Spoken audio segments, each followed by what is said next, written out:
Let's date forever.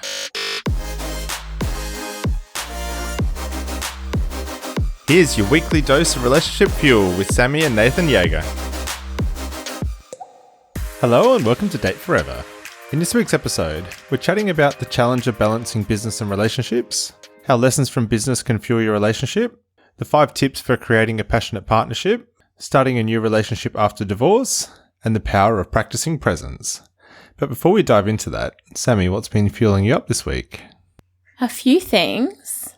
We had a really fun date at Studio Kink. We did. Where we did an introduction to shibari class, which is a Japanese, is it an art form?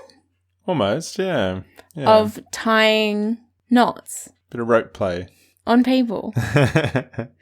It was really good. I really enjoyed going to Studio Kink. It's a community space, really inclusive education space. And I really enjoyed the class. Yeah, it's something that I hope that we continue to do in our marriage and relationship for forever, to learn and grow and expand in all areas, even the bedroom.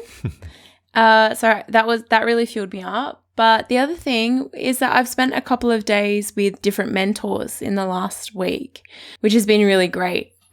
Taking another look at a couple of things that I'd really like to do in the next couple of years, professionally in my career and in my businesses. So that's really fueled me up too. What about you, Nath? Definitely our date on the weekend fueled me up. But the other thing that's been really nice this week is just the weather's been really beautiful. And so I've really embracing, towards the end of summer as we move into autumn, really embracing kind of the beach lifestyle and getting a few swims in after work and things like that, which has been really, really nice. So yeah, making the most of the beautiful autumn weather that we've got at the moment. But now let's dive into this week's ep. Today we have Ellen Dorian joining us. She brings over 17 years of business coaching expertise, specialising in the construction industry. She understands the distinct challenges male entrepreneurs face in their professional and personal lives, advocating that a successful business shouldn't come at the expense of one's relationship. Her approach merges analytical thinking with emotional insight, offering simple yet effective strategies and frameworks that cater to the needs and desires of both parties. Through her private coaching practice and her weekly podcast, Make More Love, Ellen provides actionable advice and tools, helping entrepreneurial men forge strong, enduring relationships with their romantic partners. Welcome to the show, Ellen.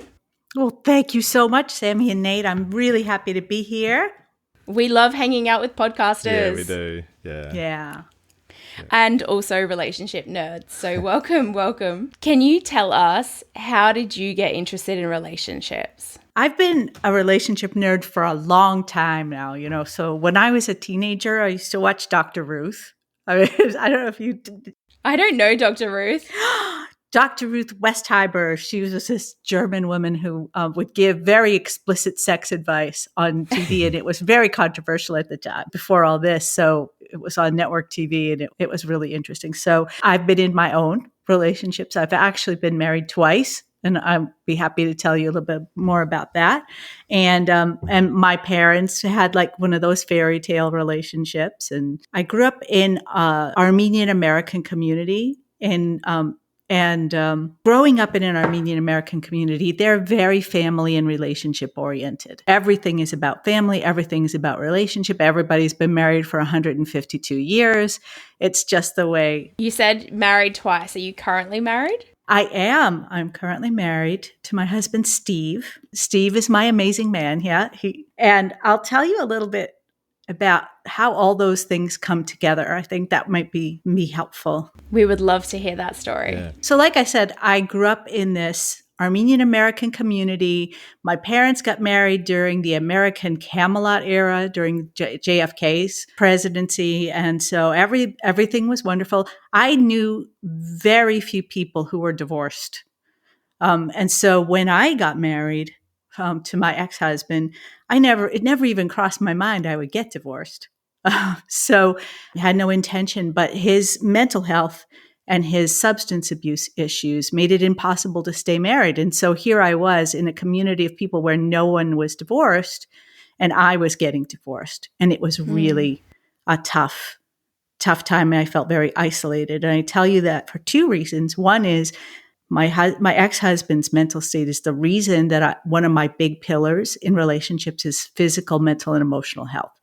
The other is that's what got me into relationship coaching. As I said to you in the intro, I started out as a business coach working with owners of commercial construction businesses. And in those days, I used to go into their offices, and meet with them once a week, usually after hours. And it quickly became evident that the biggest problems that these guys from succeeding were not business problems. They were personal issues and they were relationship issues. And so I rolled that into the coaching, was very holistic about it. And because I had not had a lot of support when I was going through my divorce, I wanted to be sure that I provided extra support and extra resources for those clients. And so that's how I got into relationship coaching from business coaching, and I still do a combination. I think there's a few amazing things that you touched on there. Like the first one that you touched on was around the mental state and the mental health of your ex-husband. And I think that like one of the things that we really talk about and we really focus on is that relationship with yourself and making sure that is really healthy, happy, and thriving. And it sounds like that with your ex-husband, that relationship with self wasn't a great relationship there for him, and it does show up in other relationships and in business and in so many other areas when that tank or where that relationship with yourself is really, really low. Yes, absolutely. So, and in my current relationship with my husband, with my second husband, but my husband, Steve, it's a completely different story. He is, he's solid. He's a solid guy. He's supportive. He's very healthy. He gets on the Peloton. He by coincidence, he doesn't drink at all. That was a big change for me. And I still get triggered by people being overly drunk. We could go on a whole hour on that, but my current husband is, hopefully he's my only one. Your forever husband. Yeah. My forever husband, yes. So Ellen, what was that like going through a divorce when you didn't have a blueprint for what divorce meant or looked like, or how you could even begin to rebuild or consider marriage again after a divorce? Well, I had to make my own blueprint. I was lucky because I had the coaching business, and honestly, I was in a BNI group. I don't know if y'all know about BNI. And there was an amazing estate planning attorney who's still one of my favorite people. I'll give everyone, just if you're not in the business community, if you've never heard of BNI, it's like one of the longest standing networking communities, and they run in chapters, small groups of people who meet weekly. It's weekly, and with the sole intent to give and provide introductions and referrals to other members of the chapter. So it's like the original affiliate marketing model, right? But real life, in person, primarily service-based businesses, and it's that real intentional word of mouth referrals. Absolutely. Perfect. So that's why you would have had such an intimate relationship with your BNI partners. Well, and so the estate planning attorney, the financial advisor, and the insurance agent, they were all guys who were super helpful. They were very supportive, gave me the business information I needed to have in order to navigate the divorce. But then there I was, together with my ex-husband almost 14 years, and I was starting all over, and I felt like I was 10 years behind where I had been when I met him, financially and in every other way. So there I was, having to make a living out of coaching, which was supposed to be a hobby business for me. So there I was. And so I recreated it. And what really helped me is that Steve was already my current husband. He was already a friend of mine when I was going through my divorce, and he had been through a divorce, and actually everyone in his family had been divorced. He had a different blueprint. A totally different blueprint. And so he was very helpful. And honestly, the fact that we've both been divorced is one of the strongest aspects of our current relationship. We both came into this relationship knowing where some of the big missteps can happen, what we wanted out of a relationship. And we were very intentional about the way that we built our relationship. And everything about it, from date nights to finances to travel to family gatherings, everything comes through that lens of we know what it's like when it's not working, and now we're going to make it so that it's working. I want to touch on two kind of things that you said there, but I think people forget that marriage is a legal agreement. Like there is the romance and the cake and the wedding and the party and the white dress and all of the fairy tale part of starting a marriage. But I think sometimes we forget that you're really entering a legal agreement with the person that you're choosing to enter that with and the government. Yes. And that is the unsexy part of having those conversations about what if this doesn't work out how we're not intending it to end? Because like you said, like you hadn't even considered that this could end in divorce. And I think most people on their wedding day are not considering that that's going to be in their future. And yet almost half of marriages do end in divorce. And that's not necessarily, I don't really believe in the idea that we should be together forever and ever and ever just because one day we thought that was a good idea. I do believe that some relationships should end and we should love each other and let paths go. But that's a really interesting part that you were saying, that, to need the legal support and the business support of deconstructing a marriage and a life that you had built with someone for, over a decade. Absolutely. And then rebuilding it from scratch again. Yeah. And the great thing about building something a second time, right, is that you have the experience of having built it before. Yeah, that's it. I'm not starting from scratch. I'm starting with experience. Yeah, absolutely. Yeah. So the other part that I wanted to touch on was that your partner, Steve, was also coming from a divorce. And Nath and I have some really good friends who are in a similar chapter of their life. They both started their relationship in the middle of going through a divorce. They were both in that same chapter at the same time. And they've been incredibly intentional about what they learned from their first marriages. They're now carrying into the life that they're setting up for one another. And it's really interesting, the conversations that they almost didn't even know to have the first time around. Has that been your experience? Oh, yes, absolutely. There are a couple of things around that. So one of them is you come to your new relationship, carrying all the baggage, right, of both the relationship and the divorce. It's two separate pieces of luggage to drag around. So coming into the relationship, we had to be so gentle with each other. And it's our natures. We're both gentle people. We hardly ever raise our voice. We've been together, next week will be 16 years. Wow. Since we first met. We have 3 anniversaries. First, when we first met, first kissed, and then the traditional one. So we started out very gentle with each other, very generous and forgiving of each other. And it took a few years into our relationship to really overcome some of the, they call it PTSD. That's maybe an overstated term for it, but to really understand that this person is not that person, this situation is not that situation.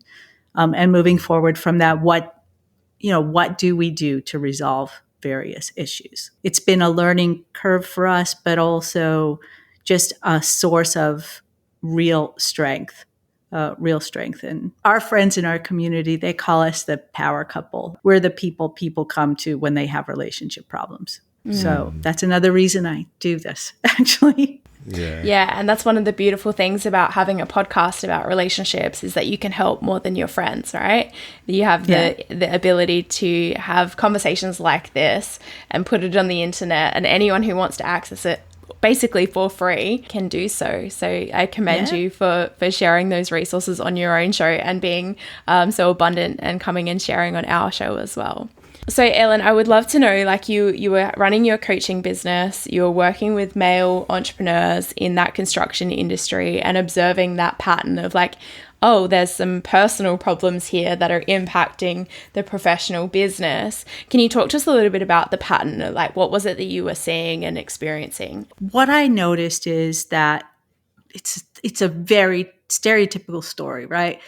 Pretty much what I hear from my clients, they're in the construction industry and they're guys, right? So it's real straightforward. It's like, look, I get up, one of my favorite clients, I get up at 4, I'm at work at 5, I work till 6, I get home, I have 2 hours to maybe play with my kids and spend time with my wife. And then I have to get to bed because I'm going to be getting up at 4. And I do that every day, right? And so, and all I want when I come home is to be with someone who appreciates me. I want my wife to want to be with me and to want to spend time with me. And, in many cases, that's not the case. Right. And so that is the main complaint. There are other things too. One of my clients said, my wife thinks my business is just a way for me to spend money on my expensive hobbies. So that's, so there's a lot of misunderstandings. There's a lot of hurt feelings. How do I want to put this? So these guys, they believe they're going all in their relationship because they're doing it to provide, they're doing this to provide their wife with the life they promised when they married her, right? And that's a really traditional approach, but that's kind of their way. And they can't understand why they're not getting the love, sex, affection back that they feel like they're putting in. What they don't realize is that they're putting all that energy into the business because the business is going to provide the long-term future. And they're not actually, they're starving the relationship of their time, attention, and energy. And so that's the pattern that I see. And so one of the things that I have tried to do is to help people understand about relationship energy and where it comes into the relationship and how it flows through, where it can get stuck and how to get it unstuck. So that's a big part of the issues, the issues that I work on. And once people kind of understand that, once the clients understand that, it's a little bit of a light dawning situation. So they go, oh, yeah, I didn't realize that. Everybody talks about how their wife complains because they're never home or they're always on the phone or all those things. And so we do a lot of work around presence, right? And then the third thing that I do with my clients is I help them translate their business skills to their relationship. I actually have found the same 5 things that you do to grow a business are the same. They're the same as the way you'd grow your relationship. So in my coaching with my clients, we talk about strategic planning, resources and logistics, innovation, best practices, and then performance evaluation and review and incremental change. And I just apply those concepts with them to their relationship. And because that's language they understand and process that they understand, they're able to execute on it in the relationship, and the relationship gets much better. And that's before they even start talking to their partner about getting help or improving the relationship. It was too fast for me. I need all 5 again. So we've got strategic planning. Strategic planning. Yep. Yeah. Resources and logistics. Yeah. Best practices, innovation, and then incremental improvement. Those are the 5. Yeah. So strategic planning for us is an actual strategic plan, like lay out what you want over the next 3, 6, 12 months. And then you have goals. And studies show that couples who work on a project together are closer when they're trying to solve the problem than when they've actually achieved the goal.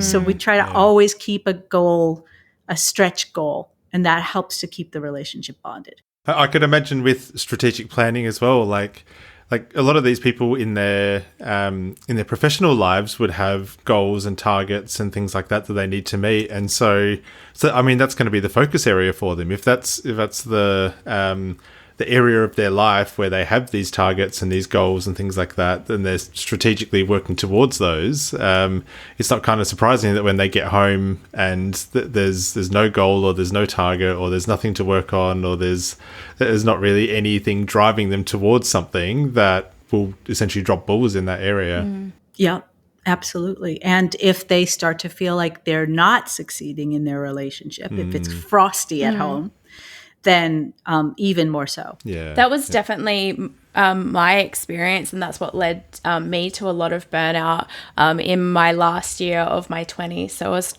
29, approaching 30, and absolutely exhausted. I had been giving everything to my career. I had gone all in on a lot of professional development and growth in the sort of 3 years leading up to that point.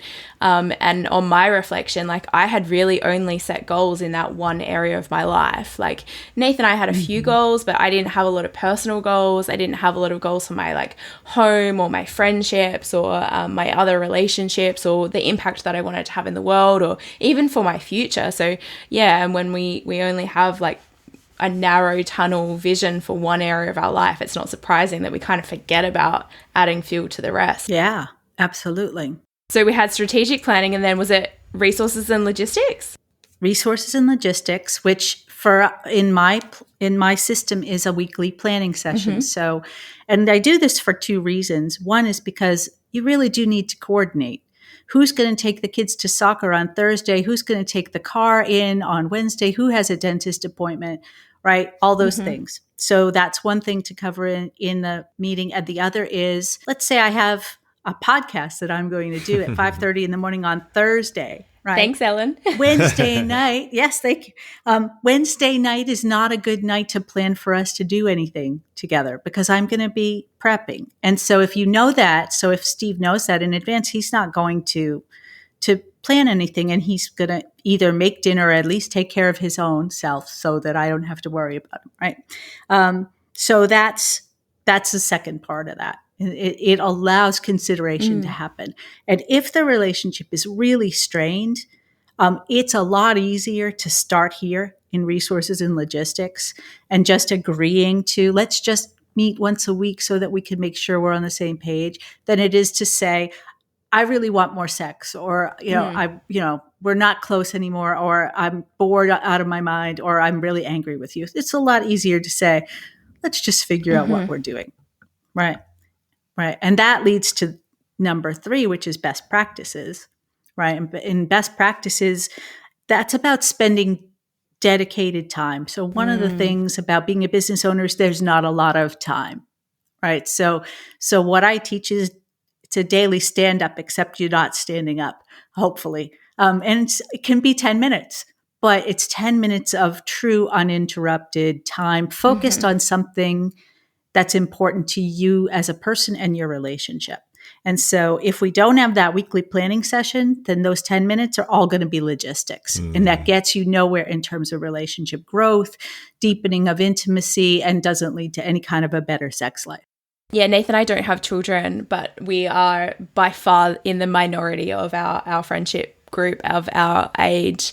And it sounds like this is a really easy thing to fall into, where there's actually no quality time that's not centered around weekly planning and logistics of the children. Yes, absolutely. And I'd say this is going to be controversial. I'm not sure we're going to want to actually go to broadcast with it, but I'm going to say this anyway. Having a business is the closest thing a lot of men ever get to having a child. It's to birthing anything. And children for women it's a creation thing for them. And so it's easy to get wrapped up in those two things, and have you say that, the relationship. I remember reading a study about this, and that they did some testing. Someone's going to have to look up the exact research, but they did some studying where they put some nodes all over the brain and were measuring brain activity and showing entrepreneurs pictures of their children and their loved ones, and then pictures of their business and their logo, and they were having the same stimulus response, that same love, care, I must protect, I must nurture. So someone will have to look up exactly who did that research and what the outcome was, but I believe you. Yeah, absolutely. And so it's like two people having affairs. It can be like that. Your business can be like having a mistress, and your kids can be like having an affair too, if it takes all the energy away from your relationship. So learning to balance those things out. There was a fantastic, heartbreaking article. I mentioned this in my recent podcast in Inc. magazine about 10 years ago. And it was an entrepreneur. And his quote was something like this: even though I married my wife and I loved her, it was nothing compared to the passion I felt for my business. right? And so you can really see how that draw is. And also if you're considered the expert and you're considered the go-to person in your business, and you go home and you're, in the doghouse all the time, it's not hard to understand why you'd want to spend more time in the place where you feel good. Something that Nath and I have learned from when you were talking about goals and the importance of goals and shared goals and moving towards things and projects and overcoming problems together is that we do derive a lot of pleasure from that sense of progress. With business, there are so many things that you can metric and you can measure and you can gauge, and it's so easy to get that sense of, hey, progress, I'm getting somewhere, or I can see something changing. And if you don't have that kind of thing that you're working on with your partner at home, I can see how that would become disengaging, of like losing a bit of passion for that. It's like, well, I'm not feeling any progress. I'm not feeling that sense of we're getting somewhere together. Yes, absolutely. It's like little dopamine hits. You know, every day in the business, there's something. You get that proposal, you get that phone call, you have that meeting that goes well, and so having those things in your relationship and recognizing them because they're there. You just have to recognize that they're there. In order to draw that energy from them. We had, is it Declan Edwards? Yeah. BU coaching on the show, and he is a happiness researcher and happiness educator. And one of the things that he really talked about was that, like, we change when we feel good. We're more motivated to make change when we're getting rewarded, applauded, acknowledged, and that making those changes, even though it might be hard or difficult or uncomfortable, it's starting to feel good. And I think that happens too in like that contrast of feeling good and making changes at work, adjusting core processes or how, the way that you do something or tweaks to anything. You can get that sense of like, immediate satisfaction that I made a tweak and it improved. I don't think we can get that so much in our personal relationships, or sometimes it can be harder to see or to feel. And like you were saying, if husbands are coming home and that environment feels frosty or cold or sharp, like we don't change when we feel negative, we change when we feel good. Absolutely. So so that's a real challenge, especially when you own a business, right? So learning how to look for those things and learning how to build those things into your relationship, so you get those rewards, those little rewards, and recognize those is super important. Okay, I think I took us a little off track. Are we at number 4, innovation? Innovation, yep. So innovation to me translates to date nights. It's the reinvention of the relationship. And that is, I only actually recommend 2 date nights a month, because when I say date night, I mean it. You got to plan it. It's not family night with the kids. It's not a double date with your friends. This is time for y'all to connect, and hopefully the outcome of that is that you get to have a great sexual encounter too, right? Hopefully that's what date nights for me are about. So I say, if I'm not advocating only having sex twice a month, but for a lot of couples, that would be an improvement, right? So just getting to that place where you're planning that out and you're doing the things that you used to do in order to get sex with your partner when you were still dating them. When you're pursuing them. Yes, when you're pursuing them and wanting to win them over. So that's what date nights are for, and that's what innovation is for. And then, sorry, go ahead. Yeah, I love this idea of the 2 dates a month, because that's the same practice that Sammi and I have. So I organise a date in the first half of the month, and then Sammi organises a date in the second half of the month. So yes. Oh, that sounds. I'm dying to hear the next episode to find out what your surprise date was that didn't work out. I listened to that episode. Actually, do you know what? We forgot to include that in our Fuel Up. The date that didn't go ahead, that had to get rescheduled, that I was surprising Nath with, was a trapeze lesson. So a circus class where we got to do outdoor trapeze and do a couple of swings from the bar, and we both managed to do a successful swing and catch with another participant, which was really cool. Oh my gosh. That's awesome. So thank you for asking that. I was listening to that episode yesterday. I've actually listened to a couple of your episodes, and I was like, oh, I got to ask what they, or wait at least to hear what they said. That was us experiencing innovation, right? A date night, a new experience, new shared experience, a challenge. Something we learned from, was it Adam Lane Smith, about vasopressin and the chemical that you get when you're solving problems together. Like, cool, we're learning something here together too. So yeah, that was a really fun date. It was really hot, but and we were very sore for a few days afterwards. Oh, yeah. I don't think there was any sex that night. I think we were both too sore, but that's all right. It doesn't have to lead to sex every time. It just has to lead to intimacy. Yeah, right. Which it did. Yeah.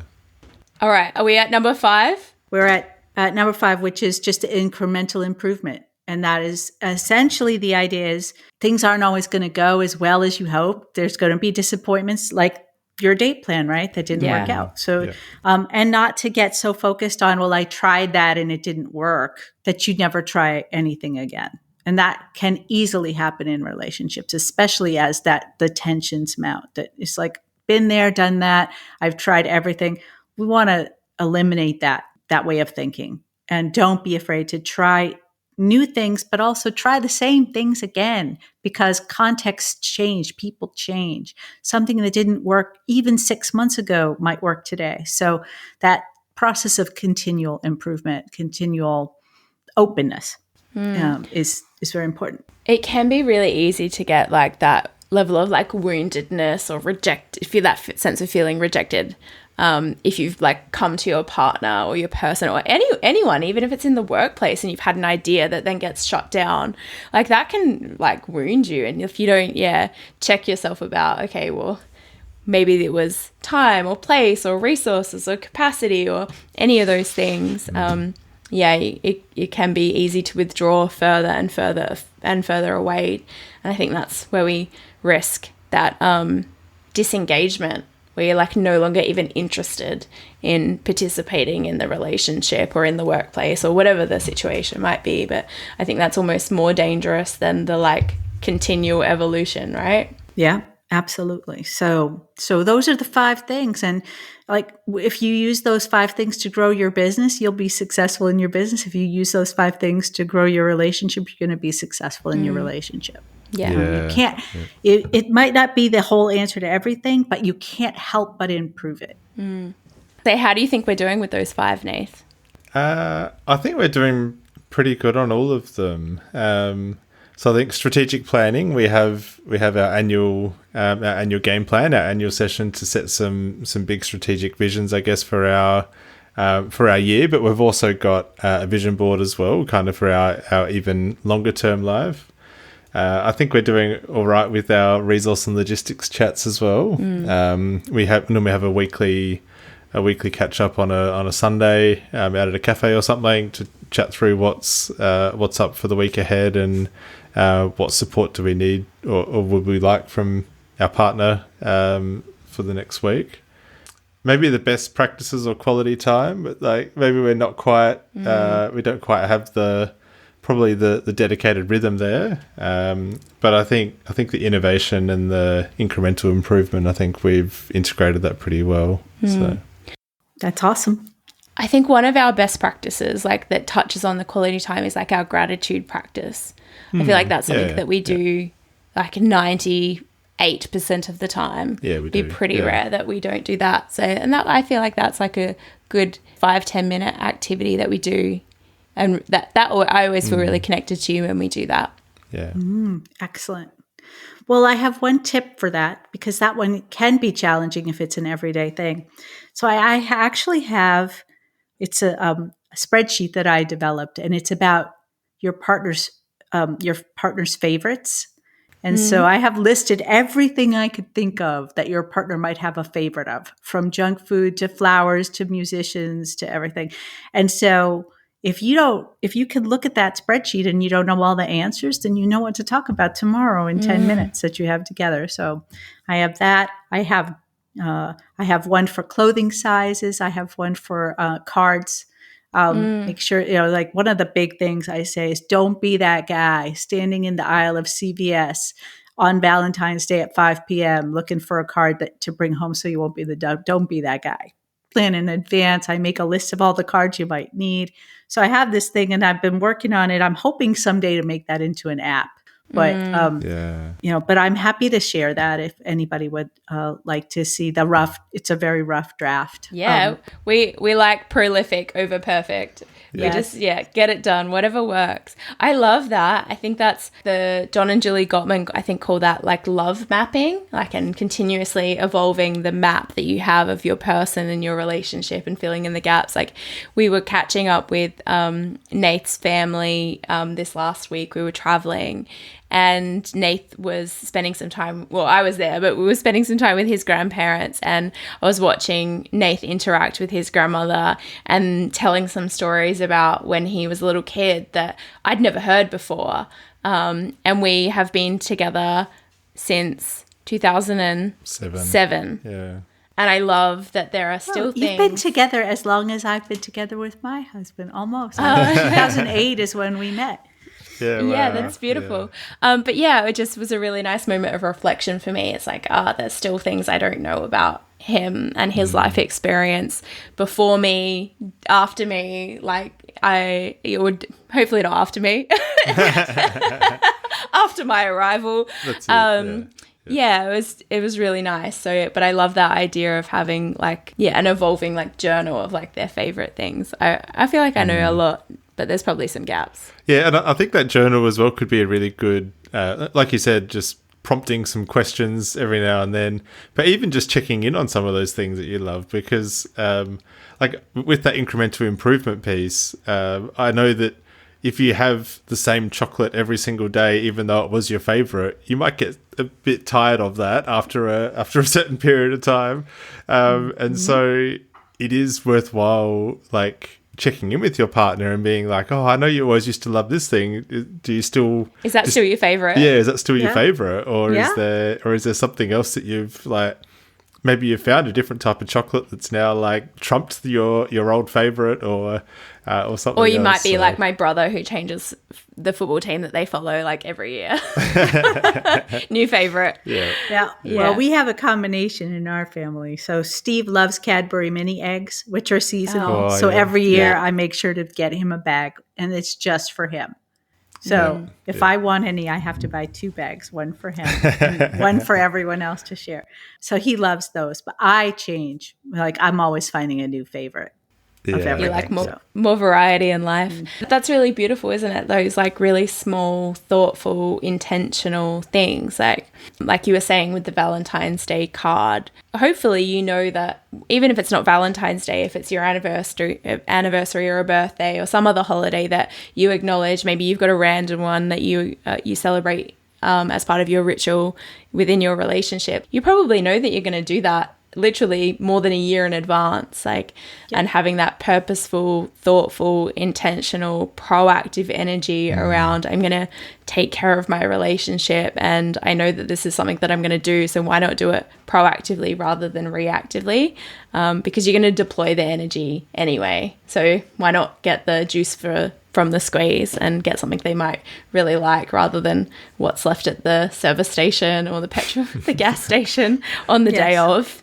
Yes, absolutely. And I recommend doing it, making a day of it. Go out one day early in the year, buy all the cards for the year, buy them all, spend the time to find the right one, buy them all, put them in a file, put them in by month. Don't fill them out and just to buy them. And then put a note in your calendar to check the card file once a month and see what's coming up. And then you can take your time, fill out the card, write that love poem in there, or do whatever else it is that makes that extra juice. And you're not you're not trying to do that at the last minute. You've got a thoughtful approach to that. You've picked out really beautiful cards. And if your, we talk love languages, right? If your love language happens to be, words of aspiration, right? Then cards are really important, and you got that covered. You can check that off. So but it's kind of the same with any of the love languages, that you can choose to be intentional about it. Like if it's quality time, cool, get out your calendars and block in the quality time. If it's going to be acts of service, cool. Like, what are the things that you can take off of their to-do list that they're going to feel really loved and acknowledged for taking on those things for them?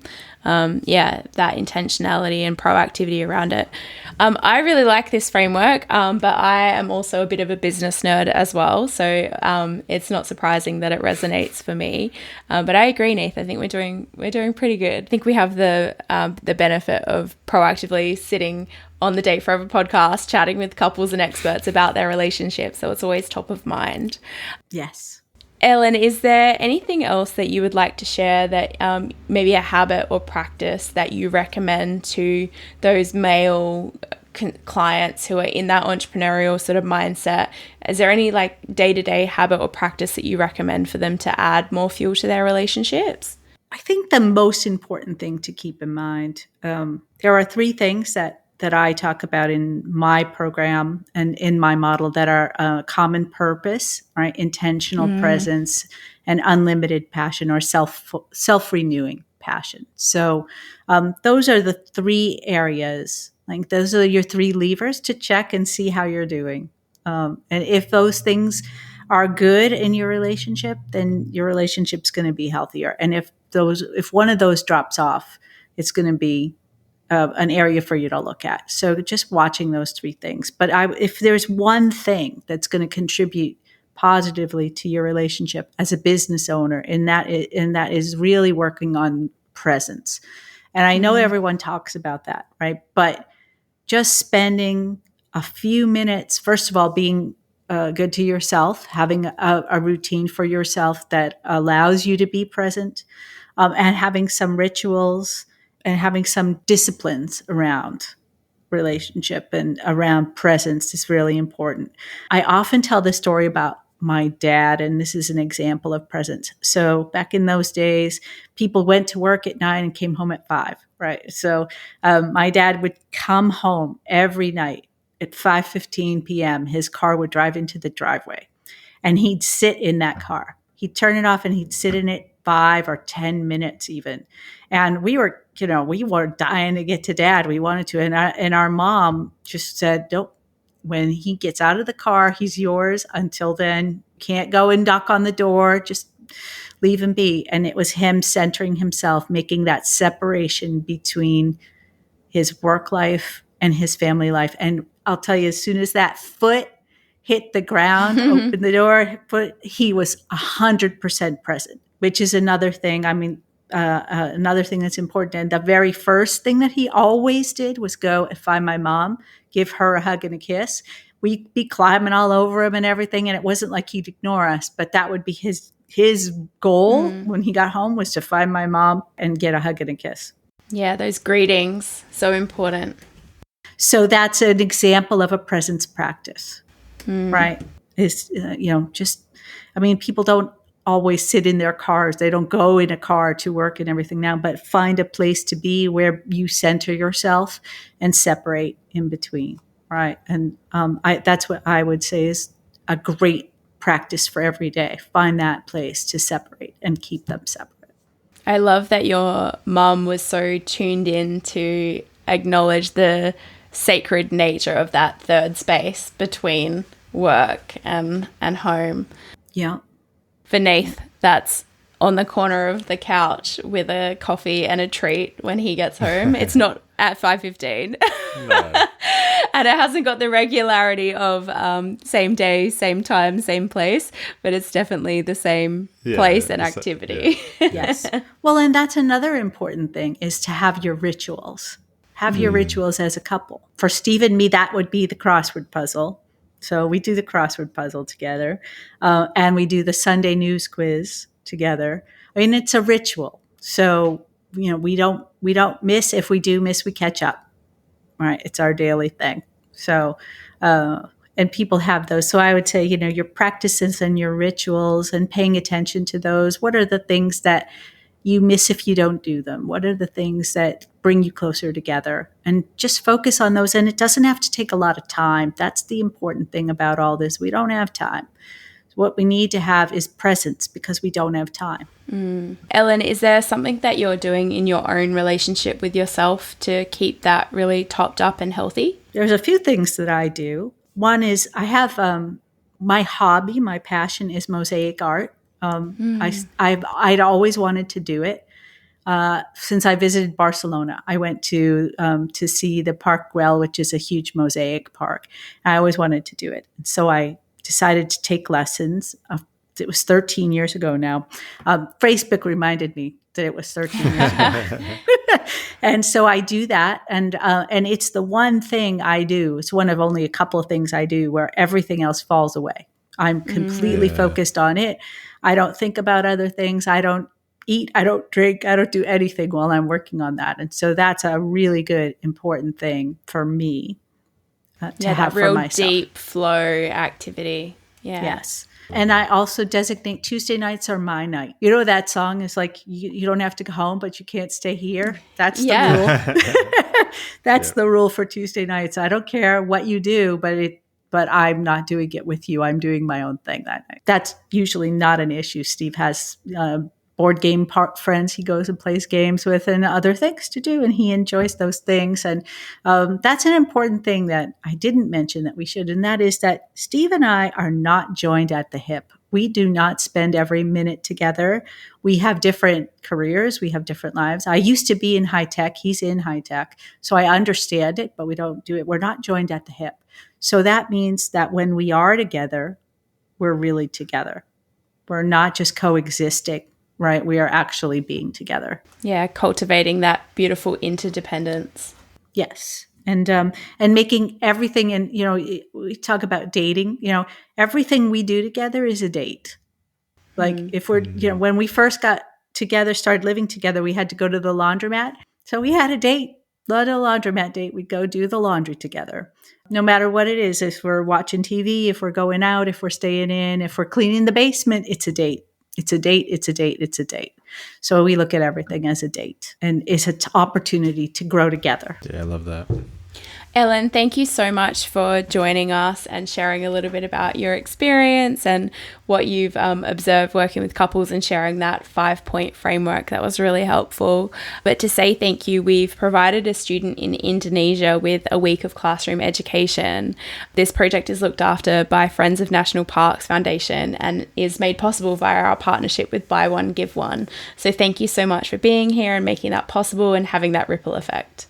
Oh, that's amazing. That's wonderful. Thank you so much for doing that. That is a lovely thing.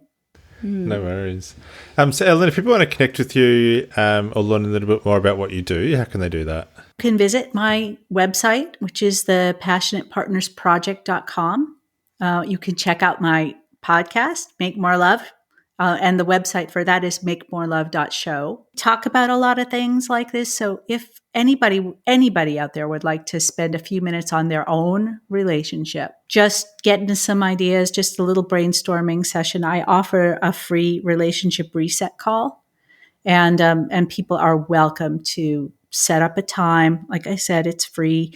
It's 15 minutes. It's designed to just identify the one thing to work on, come up with a plan for one next thing to do about it, and then execute on that. And then if people need more help, I can tell them about that. But to schedule that, you just go to relationshipresetcall.com and set up a time, and I'm happy to help. Perfect. Amazing. Thank you so much, Ellen. And if people want to get your prolific favorites Google Sheet template, how can they get that? Is that just send you a little message on Instagram, or what should they do? Yeah, so sending a message on either Instagram or Facebook is just let me know if you'd like it, and reach out, and I'll make sure that you get it in its roughest draft form. Awesome. Amazing. Thank you so much, Ellen. Thank you so much. This has just been so much fun, and I really love talking to both of you. This episode of Date Forever has been brought to you by Sammi Jaeger and the Fueled Up Life Lab. If you want to learn more, come on over to SammiJaeger.com, where you can access stacks of resources to help you fuel up your life and relationship. If you've loved this episode, share it with a friend. And don't forget to subscribe so you never miss an ep. Thanks for joining us and adding fuel to your tank.